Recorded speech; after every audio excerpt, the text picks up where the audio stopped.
ಯಾವಾಗಲಾದರೂ ಜನಗಳ ಮಧ್ಯ ಜಗಳಗಳ ಮಧ್ಯೆ ಎಲ್ಲ ಇದ್ರೂ ಏನೋ ಒಳಗಿಂದ ಖಾಲಿತನ, ಏನೋ ಹೇಳ್ಬೇಕನ್ಸುತ್ತೆ ಆದರೆ ಹೇಳೋಕ್ಕಾಗ್ತಿಲ್ಲ ಅನ್ನೋ ಫೀಲಿಂಗ್ ಬಂದಿದೆಯಾ? ಅಥವಾ ಕೆಲವೊಮ್ಮೆ ಯಾರಾದರೂ ನಿಮ್ಮ ಬಳಿ ಏನೋ ಹೇಳಬೇಕು ಅಂತ ಬರ್ತಾರೆ, ಕಷ್ಟಪಟ್ಟು ಪ್ರಯತ್ನ ಮಾಡ್ತಾರೆ, ಆದರೆ ನೀವು ಅದನ್ನು ಕೇಳಲ್ಲ. ಯಾಕಂದರೆ ಸುತ್ತ ಏನೋ ಒಂದು ನಾಯ್ಸ್ ನಿಮ್ಮನ್ನ ಕಾಡ್ತಿರುತ್ತೆ. ನಮ್ಮ ಲೈಫ್ ಕೂಡ ಅಷ್ಟೇ ಆಗಿಬಿಟ್ಟಿದೆ. ನಾವು ನಮ್ಮನ್ನೇ ಕೇಳ್ಕೊಳ್ಬೇಕು ಅಂದರೆ, ನಮ್ಮೊಳಗಿನ ಆ ವಾಯ್ಸ್ ಕೇಳಬೇಕು ಅಂದರೆ ಸುತ್ತಲಿನ ಶಬ್ದಗಳು ಅದಕ್ಕೆ ಅವಕಾಶ ಕೊಡ್ತಿಲ್ಲ. ಈ ವಿಡಿಯೋ ನೋಡಿ ಮುಗಿಸಿದ ಮೇಲೆ ನೀವು ನಿಮ್ಮ ಜೀವನವನ್ನು ಹೊಸ ರೀತಿಯಲ್ಲಿ ನೋಡ್ತೀರಾ, ನಿಮ್ಮ ಒಳಗಿನ ಧ್ವನಿ ಕೇಳೋಕ್ಕೆ ಪ್ರಾರಂಭ ಮಾಡ್ತೀರಾ ಅನ್ನೋದನ್ನು ನಾನು ಖಂಡಿತವಾಗಿ ಹೇಳ್ತೀನಿ. ನಿಮ್ಮ ಜೀವನದಲ್ಲಿ ಈ ರೀತಿಯ ಸಿಚುಯೇಷನ್ ಆಗಿದೆಯಾ?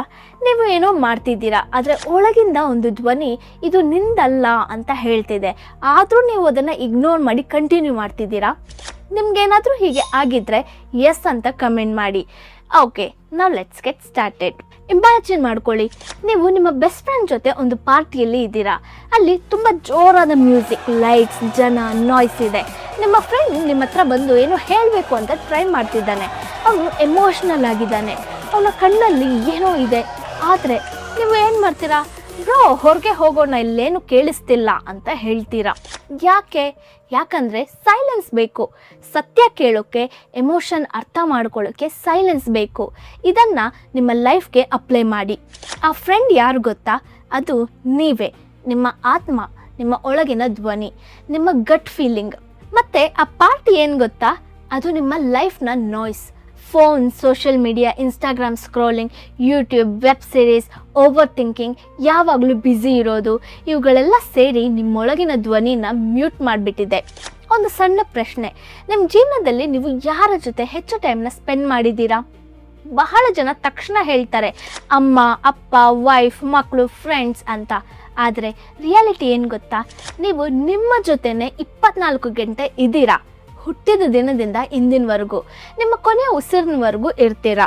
ನಾವು ಎಲ್ಲ ರಿಲೇಷನ್ಶಿಪ್ಗಳ ಬಗ್ಗೆ ಕಾಳಜಿ ತಗೊಳ್ತೀವಿ, ಆದರೆ ನಮ್ಮ ಜೊತೆ ಇರೋ ಆ ಒಂದು ಪರ್ಮನೆಂಟ್ ರಿಲೇಷನ್ಶಿಪ್, ಸೆಲ್ಫ್ ರಿಲೇಷನ್ಶಿಪ್, ಅದನ್ನು ಕಂಪ್ಲೀಟಾಗಿ ನಿರ್ಲಕ್ಷ್ಯ ಮಾಡ್ತೀವಿ.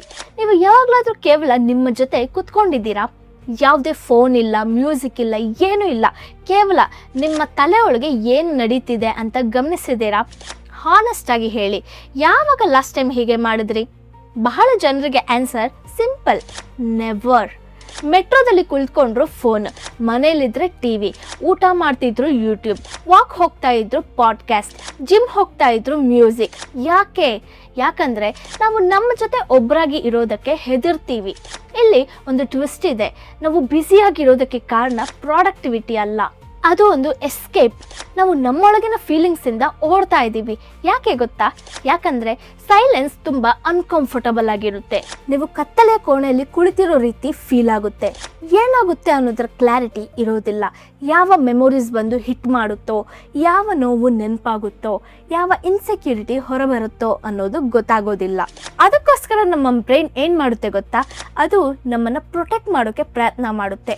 ಫೋನ್ ಹಿಡ್ಕೋ, ಏನಾದರೂ ನೋಡು, ಡಿಸ್ಟ್ರಾಕ್ಟ್ ಆಗು, ಆದರೆ ಸೈಲೆನ್ಸಲ್ಲಿ ಕುತ್ಕೊಳ್ಬೇಡ ಅಂತ ಹೇಳುತ್ತೆ. ಆದರೆ ಇಲ್ಲಿ ಒಂದು ದೊಡ್ಡ ಸತ್ಯ ಇದೆ. ರಿಯಲ್ ಗ್ರೋತ್ ಯಾವಾಗ ಆಗುತ್ತೆ ಅಂದರೆ ಕತ್ತಲಲ್ಲೇ ಆಗೋದು. ನೀವು ಎಲ್ಲನೂ ಕ್ಲಿಯರಾಗಿ ಕಾಣೋ ಪಾತ್ನ ಫಾಲೋ ಮಾಡಿದ್ರೆ ನೀವು ಕಂಫರ್ಟಬಲ್ ಆಗಿರ್ಬೋದು. ಬಹಳ ಜನ ಲೈಫಲ್ಲಿ ಪ್ರಿಡಿಕ್ಟೇಬಲ್ ಪಾತ್ ತಗೊಳ್ತಾರೆ. ಓದು, ಜಾಬ್, ಮ್ಯಾರೇಜ್, ಮಕ್ಕಳು, ಇದರಲ್ಲಿ ತಪ್ಪೇನಿಲ್ಲ. ಆದರೆ ಪ್ರಶ್ನೆ ಏನು ಗೊತ್ತಾ? ಅದು ನಿಜವಾಗ್ಲೂ ನಿಮ್ಮ ಪಾತ್ ಆಗಿದೆಯಾ? ನೀವು ಅಬ್ಸರ್ವ್ ಮಾಡಿರಲ್ಲ.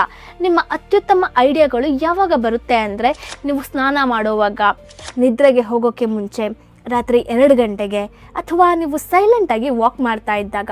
ಯಾಕಂದರೆ ಆವಾಗ ನಿಮ್ಮ ಮೈಂಡ್ ಸೈಲೆಂಟ್ ಆಗಿರುತ್ತೆ. ಅಲ್ಲಿ ನಿಮ್ಮ ಒಳಗಿನ ಧ್ವನಿ ಮಾತಾಡೋಕ್ಕೆ ಅವಕಾಶ ಸಿಗುತ್ತೆ. ನೀವಿನ್ನೂ ಈ ವಿಡಿಯೋನ ನೋಡ್ತಿದ್ರೆ ಖಂಡಿತ ನಿಮಗೆ ಈ ವಿಡಿಯೋ ವ್ಯಾಲ್ಯೂಯಬಲ್ ಆಗಿರುತ್ತೆ. ಸೊ ಪುಷ್ಪ ಪ್ರಸಂಗ ಚಾನಲ್ಗೆ ಸಬ್ಸ್ಕ್ರೈಬ್ ಮಾಡೋಕ್ಕೆ ಮರಿಬೇಡಿ. ವಿಡಿಯೋಗೆ ಲೈಕ್ ಮಾಡಿ, ಶೇರ್ ಮಾಡಿ, ಹೈಪ್ ಮಾಡಿ, ಸೊ ದ್ಯಾಟ್ ವಿಡಿಯೋ ತುಂಬ ಜನರಿಗೆ ರೀಚ್ ಆಗುತ್ತೆ. ಇವಾಗ ಒಂದು ಡೀಪ್ ಆದ ವಿಷಯ. ನಿಮ್ಮಲ್ಲಿ ಪ್ರತಿಯೊಬ್ಬರಿಗೂ ಯೂನಿಕ್ ಡಿಸೈರ್ಸ್ ಇರುತ್ತೆ. ನೀವು ಬೇರೆಯವರಂತೆ ಅಲ್ಲ. ನಿಮ್ಮ ಆಲೋಚನೆಗಳು, ನಿಮ್ಮ ಕನಸುಗಳು, ನಿಮ್ಮ ಆಸೆಗಳು ಎಲ್ಲನೂ ಯೂನಿಕ್. ಆದರೆ ಸಮಸ್ಯೆ ಏನು ಗೊತ್ತಾ? ನಾವು ನಮ್ಮ ಆಸೆಗಳನ್ನ ಕೇಳೋಕ್ಕೆ ಟೈಮ್ ಕೊಡ್ತಿಲ್ಲ. ಬದಲಿಗೆ ಸಮಾಜ ಹೇಳಿದ ದಾರಿನ ಫಾಲೋ ಮಾಡ್ತೀವಿ. ಒಂದು ಎಕ್ಸಾಂಪಲ್ ಕೊಡ್ತೀನಿ. ಒಬ್ಬ ವ್ಯಕ್ತಿ ತುಂಬ ಶ್ರೀಮಂತ, ಹಣ, ಕಾರು, ಮನೆ ಎಲ್ಲನೂ ಇದೆ. ಆದರೆ ಆತ ಸೂಸೈಡ್ ಮಾಡ್ಕೊಳ್ತಾನೆ. ಯಾಕಂದರೆ ಅವನು ಬದುಕಿದ್ದು ತನ್ನ ಲೈಫ್ ಅಲ್ಲ, ಬೇರೆಯವರ ಎಕ್ಸ್ಪೆಕ್ಟೇಷನ್. ಜಸ್ಟ್ ಥಿಂಕ್ ಮಾಡಿ, ನೀವು ಇವಾಗ ಮಾಡ್ತಿರೋ ಕೆಲಸ ನೀವು ಚೂಸ್ ಮಾಡಿದ್ದ ಅಥವಾ ಯಾರಾದರೂ ಹೇಳಿದ ಕಾರಣಕ್ಕೆ ಮಾಡ್ತಿದ್ದೀರಾ? ನಿಮ್ಮ ಒಳಗಿನ ಧ್ವನಿ ಬಹಳ ಸಣ್ಣದಾಗಿರುತ್ತೆ, ಅದು ಕಿರ್ಚಾಡೋದಿಲ್ಲ, ಅದು ಶಾಂತವಾಗಿ ಸೂಚನೆ ಕೊಡುತ್ತೆ. ಆದರೆ ನಾವು ಅದನ್ನು ಕೇಳೋಕ್ಕೆ ಸೈಲೆನ್ಸ್ ಕೊಡ್ತಿಲ್ಲ.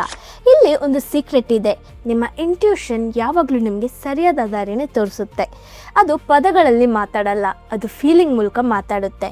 ಕೆಲವೊಮ್ಮೆ ನೀವು ಕನ್ಫ್ಯೂಸ್ ಆಗ್ತೀರಾ, ಏನೂ ಅರ್ಥ ಆಗಲ್ಲ. ಅದು ತಪ್ಪಲ್ಲ, ಅದು ನಿಮ್ಮ ಒಳಗಿನ ಧ್ವನಿ ನಿಮ್ಮ ಜೊತೆ ಮಾತನಾಡೋ ಪ್ರಕ್ರಿಯೆ. ಆ ಸಮಯದಲ್ಲಿ ನೀವು ಏನು ಮಾಡಬೇಕು ಗೊತ್ತಾ? ಓಡಬೇಡಿ, ಅಲ್ಲೇ ಉಳಿಬೇಕು, ಆ ಫೀಲಿಂಗ್ ಜೊತೆ ಕುತ್ಕೊಳ್ಬೇಕು. ನೀವು ಸೈಲೆಂಟಾಗಿ ಕುತ್ಕೊಂಡಾಗ ಮೊದಲಿಗೆ ಬೋರ್ ಆಗುತ್ತೆ, ಅನ್ಕಂಫರ್ಟಬಲ್ ಫೀಲ್ ಆಗುತ್ತೆ. ಆದರೆ ಸ್ಲೋಲಿ ನಿಮ್ಮೊಳಗಿನ ಸತ್ಯಗಳು ಹೊರಬರುತ್ತೆ. ನೀವು ಅರ್ಥ ಮಾಡ್ಕೊಳ್ತೀರಾ, ಈ ರಿಲೇಷನ್ಶಿಪ್ ನನಗೆ ಸರಿಯಿಲ್ಲ, ಈ ಜಾಬ್ ನನಗೆ ಬೇಡ, ನನಗೆ ಈ ಕನಸು ಬೇಕು ಅಂತ. ಈ ಉತ್ತರಗಳನ್ನ ಯಾರೂ ನಿಮಗೆ ಕೊಡೋಕ್ಕೆ ಆಗಲ್ಲ. ಯಾವುದೇ ಬುಕ್ ಆಗಲಿ, ಯಾವುದೇ ವಿಡಿಯೋ, ಯಾವುದೇ ಮೆಂಟರ್ ಕೊಡಲ್ಲ. ಅದು ನಿಮ್ಮೊಳಗಿಂದ ಮಾತ್ರ ಬರುತ್ತೆ. ಇವಾಗ ಒಂದು ಇಂಪಾರ್ಟೆಂಟ್ ಪ್ರಶ್ನೆ, ನೀವು ನಿಮ್ಮ ಇಂಟ್ಯೂಷನನ್ನು ಫಾಲೋ ಮಾಡಿದರೆ ಲೈಫ್ ಈಸಿ ಆಗುತ್ತಾ? ಇಲ್ಲ, ಸ್ಟ್ರಗಲ್ ಎಲ್ಲ ದಾರಿಯಲ್ಲೂ ಇರುತ್ತೆ. ಆದರೆ ಡಿಫ್ರೆನ್ಸ್ ಏನು ಗೊತ್ತಾ? ನೀವು ನಿಮ್ಮ ದಾರಿಯಲ್ಲಿ ಸ್ಟ್ರಗಲ್ ಮಾಡಿದರೆ ನೀವು ಕ್ವಿಟ್ ಮಾಡೋದಿಲ್ಲ, ಯಾಕಂದರೆ ಅದು ನಿಮ್ಮದೇ ಚಾಯ್ಸ್ ಆಗಿರುತ್ತೆ. ಆದರೆ ಬೇರೆಯವರ ದಾರಿಯಲ್ಲಿ ಸ್ಟ್ರಗಲ್ ಮಾಡಿದ್ರೆ ನೀವು ಬೇಗ ಕ್ವಿಟ್ ಮಾಡ್ತೀರಾ. ಆದ್ದರಿಂದ ಜೀವನದಲ್ಲಿ ನೀವು ಮಾಡಬೇಕಾದ ದೊಡ್ಡ ಕೆಲಸ ಏನು ಅಂದರೆ ನಿಮ್ಮನ್ನು ನೀವು ಕೇಳ್ಕೊಳ್ಳೋದು. ಪ್ರತಿದಿನ 10ರಿಂದ 5 ನಿಮಿಷ ಫೋನ್ ಇಲ್ಲದೆ, ಡಿಸ್ಟ್ರಾಕ್ಷನ್ ಇಲ್ಲದೆ, ಕೇವಲ ಸೈಲೆನ್ಸ್ನ ಜೊತೆ ಕುತ್ಕೊಂಡು ಆ ಸಮಯದಲ್ಲಿ ಏನಾದರೂ ಫೀಲ್ ಆದರೆ ಅದನ್ನು ತಡಿಬೇಡಿ. ಅಳು ಬಂದರೆ ಅಟ್ಬಿಡಿ, ನಗು ಬಂದರೆ ನಗ್ರಿ, ಏನೂ ಬರಲಿಲ್ಲ ಅಂದರೆ ಸುಮ್ಮನೆ ಕೂತ್ಕೊಳ್ಳಿ. ನಿಧಾನವಾಗಿ ನೀವು ನಿಮ್ಮನ್ನು ಅರ್ಥ ಮಾಡ್ಕೊಳ್ತೀರಾ. ಕೊನೆಯಲ್ಲಿ ನಾನೊಂದು ಮಾತು ಹೇಳಬೇಕು. ಜೀವನದಲ್ಲಿ ದೊಡ್ಡ ಪಶ್ಚಾತ್ತಾಪ ಏನು ಗೊತ್ತಾ? ನಾನು ನಿಜವಾಗ್ಲೂ ಬದುಕಬೇಕಾದ ಜೀವನವನ್ನು ನಾನು ಬದುಕಲಿಲ್ಲ ಅನ್ನೋದು. ಅದನ್ನು ನಿಮ್ಮ ಜೀವನದಲ್ಲಿ ಆಗೋಕ್ಕೆ ಬಿಡಬೇಡಿ. ನಿಮ್ಮೊಳಗಿನ ಧ್ವನಿನ ಕೇಳಿ, ನಿಮ್ಮದೇ ದಾರಿನ ಸೆಲೆಕ್ಟ್ ಮಾಡ್ಕೊಳ್ಳಿ, ನಿಮ್ಮದೇ ಜೀವನವನ್ನು ಬಿಲ್ಡ್ ಮಾಡಿ. ಸೊ ನಿಮ್ಮ ಜೀವನದಲ್ಲಿ ನೀವು ನಿಮ್ಮ ಜೊತೆ ಸೈಲೆಂಟಾಗಿ ಕೂತ್ಕೊಳ್ಳೋಕ್ಕೆ ರೆಡಿ ಇದ್ದೀರಾ ಅಥವಾ ಇನ್ನೂ ಡಿಸ್ಟ್ರಾಕ್ಷನ್ನಲ್ಲಿ ಓಡ್ತೀರಾ? ಕಮೆಂಟ್ ಮಾಡಿ. ಈ ರೀತಿಯ ಇನ್ನಷ್ಟು ವಿಡಿಯೋಗೋಸ್ಕರ ಚಾನಲ್ನ ಸಬ್ಸ್ಕ್ರೈಬ್ ಮಾಡೋಕ್ಕೆ ಮರಿಬೇಡಿ. ಈ ವಿಡಿಯೋಗೆ ಲೈಕ್ ಮಾಡಿ, ಆಲ್ಸೋ ಹೈಪ್ ಮಾಡೋಕ್ಕೆ ಮರಿಬೇಡಿ. ನಿಮ್ಮನ್ನ ನೆಕ್ಸ್ಟ್ ವಿಡಿಯೋದಲ್ಲಿ ಮೀಟ್ ಆಗ್ತೀನಿ. ಅಂಟಿಲ್ ದೆನ್ ಟೇಕ್ ಕೇರ್, ಬಾಯ್.